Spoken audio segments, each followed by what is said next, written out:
All right, welcome everyone.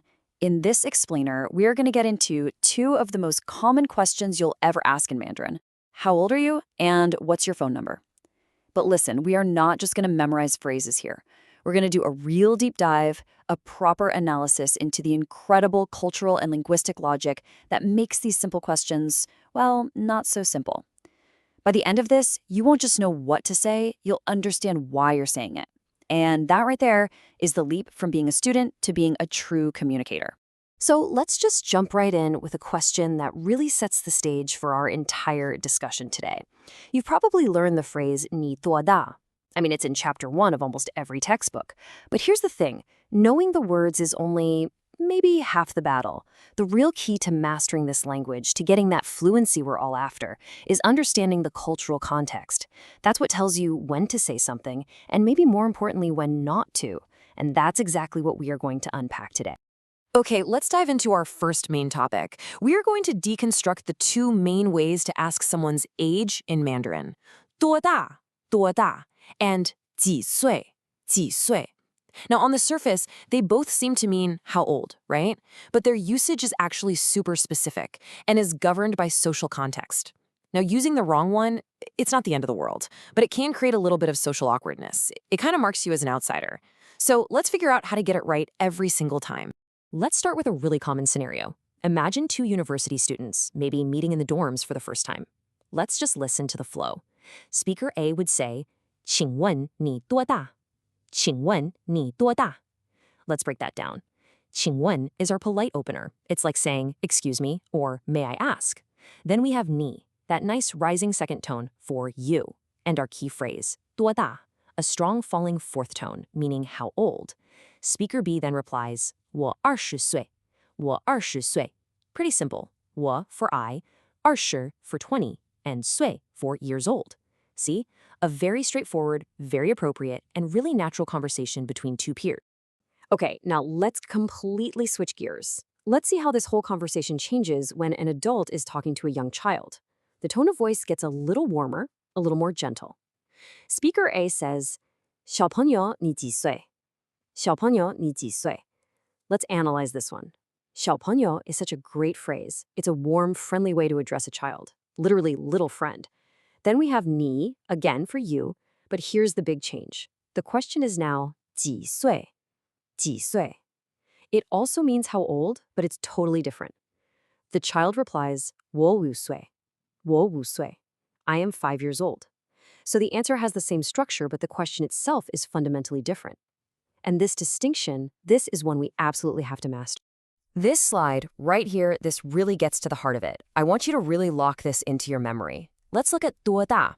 The character 大 means big or great, so you can almost think of it as asking, how great is your age, or how big are your years? It's a question for adults, for peers, for people with more life behind them.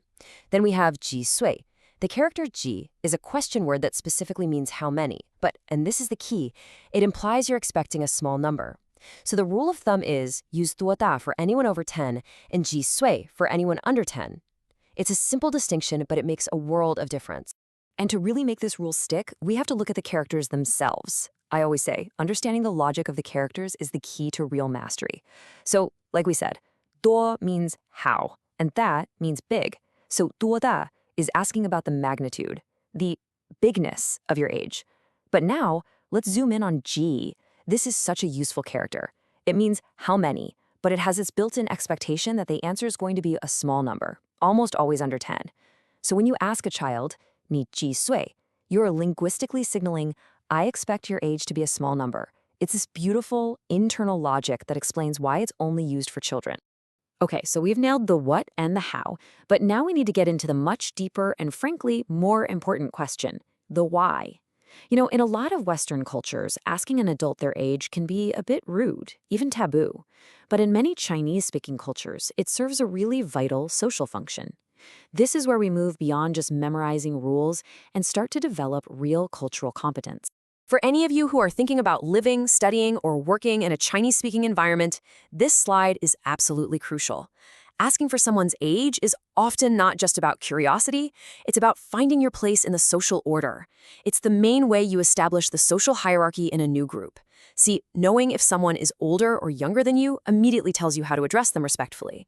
For instance, if you find out your new coworker, maybe named Wang Lin, is a few years older, you might start calling her Wang Jie or older sister Wang. This isn't just being friendly, it's a fundamental sign of respect. It shows you understand and value seniority, and that helps build rapport almost instantly. And that brings us to this absolutely central concept, 等级. This word refers to this system of hierarchy and ranking that's a part of so many social interactions in Chinese culture. It's deeply rooted in Confucian ideas about social order and respect. Now, it's not some super rigid, formal thing in most day-to-day situations, but it's a kind of cultural undercurrent that really shapes how people use language. Knowing where you stand, older or younger, senior or junior, guides the level of politeness you should use. And that's why a simple question like, how old are you, has so much weight. It's your primary tool for navigating the social map with respect. This quote really just says it all, doesn't it? It perfectly captures the practical importance of everything we've just talked about. As a non-native speaker, when you show that you understand this principle, it goes such a long way in building good relationships, what's known as 关系. It shows that you haven't just learned the words from a book. You've actually taken the time to understand and respect the culture. And honestly, that's the highest compliment you can pay. All right, we've seen how these deep cultural nuances can totally change a simple question like, how old are you? So now let's apply that same kind of critical thinking to another really common exchange, asking for a phone number. And you're going to see that once again, there's a tiny little detail hiding in plain sight that really separates a beginner from someone who sounds like a natural. So let's look at a pretty standard dialogue for getting someone's number. Speaker A asks, 你的电话号码是多少? 你的电话号码是多少? Let's break it down. 你的 means your. 电话号码 is phone number. And 是多少 literally means is how many, which is just the natural way to ask, what is it? Now, I want you to listen very, very closely to how Speaker B's reply sounds. 我的是13812341111. 或的是138. Pay really close attention to what I did with the number 1. Did you hear something a little different? The really fascinating thing here is how we pronounce the number 1. I did not say yi, which is the standard textbook pronunciation we all learn on day 1. I said yao. And let me be clear, that is not a mistake. That is a critical, non-negotiable rule in spoken Mandarin that we need to break down right now. So why on earth does this happen? Why does E suddenly change its sound? This is a super common point of confusion for students, but the logic behind it is actually incredibly practical. It's kind of brilliant, actually. So let's jump into our pronunciation clinic and get a really clear answer. Okay, here's the rule laid out step by step. The character is E. Its standard pinyin, as we know, is E. But, and here's the key, for the sake of absolute clarity when you're reading a string of digits, like a phone number, a room number, or an address, its pronunciation changes to yao. The reason is all about the sound. Just listen to the standard pronunciation for 1, E, and the standard pronunciation for 7, chi. Ready? E, chi, E, chi. Over a bad cell connection or in a noisy room, they are way too easy to mix up. But the sound yao is completely distinct. It's a beautifully logical solution to a very real communication problem. And when you use it, you will instantly sound more fluent. All right, let's bring all these ideas together now. Today, we've gone way beyond just basic vocabulary. We've added some really sophisticated linguistic and cultural tools to your Mandarin communication toolkit. And it's these little details, these nuances, that separate a speaker who is just functional from one who is truly effective. So, to wrap up our session, these are the big points I want you to walk away with. First, use 你几岁 for kids under 10. Use 你多大 for adults and peers. Got it?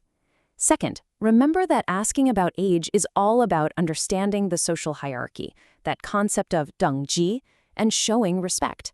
Third, when you're reading a phone number out loud, you've got to pronounce E as yao to be clear. And finally, maybe the most important takeaway of all, language is never, ever just a list of words. It is culture in action. So, as we close out our explainer today, I want to leave you with this final thought, this challenge. You see, mastering a language isn't just about what you say. It's also about what you're able to hear. So the next time you're listening to a Mandarin conversation on a TV show, in a coffee shop, wherever, I challenge you to listen for these subtle cues. Listen for that choice between duoda and ji sui. Listen for the use of yao in a phone number. And you'll be absolutely amazed at how much more you understand. Not just the words, but the entire world behind them. Thanks for joining me today, and happy learning.